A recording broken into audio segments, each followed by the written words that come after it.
This is our financial report. It's wrong.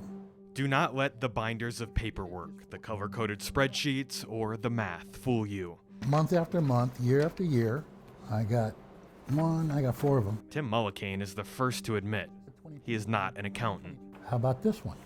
What about this one? He's simply a homeowner in Hurricane who has been asking legitimate questions about his HOA finances for years. Honestly, I was just kind of told that I didn't know what I was talking about. You know, I'm not a whiz or anything, but if you look at it, it's addition and subtraction.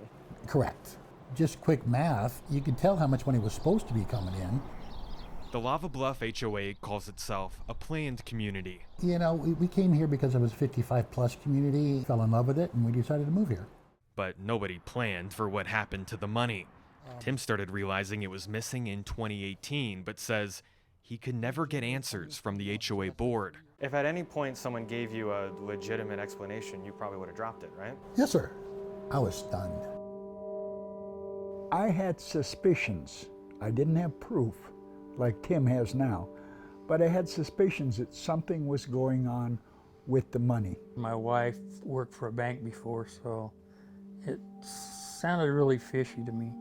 She not only took the money from the HOA fund, but she stole from every one of us seniors here. At first, nobody thought the money was being stolen. We said, well, where's branch 0058? But Tim started noticing some of his checks for HOA dues were being cashed more than 50 miles away, next to casinos in Mesquite, Nevada. After years of questions about the community's finances, homeowners say the HOA treasurer never provided an explanation. Is she home? Then, in February, she stopped showing up to HOA meetings. She had a gambling addiction. How do you know that? She confessed.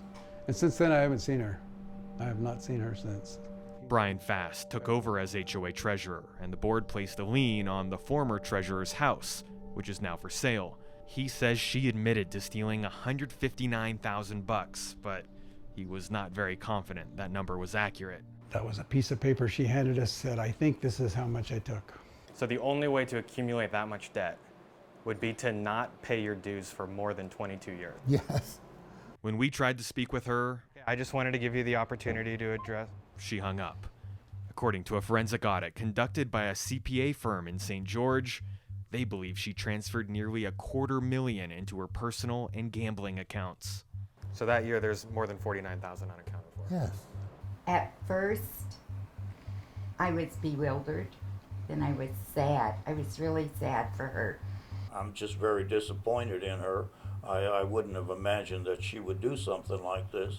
Hurricane PD sent us a copy of its police report, which shows they stopped investigating because the HOA president chose not to press charges at the time. Now, I think that's definitely wrong, but that's my opinion. Some homeowners have tried to replace members of the HOA board for failing to act sooner and holding private meetings away from the homeowners. The president and vice president have since stepped down, and the new president has given police the green light to continue their investigation. Meanwhile, the community is staying ahead of its bills for now, but does not have enough money for important projects like fixing roads. All the money in the savings account is gone. All the money in the reserve account is gone. Did she do wrong? Absolutely.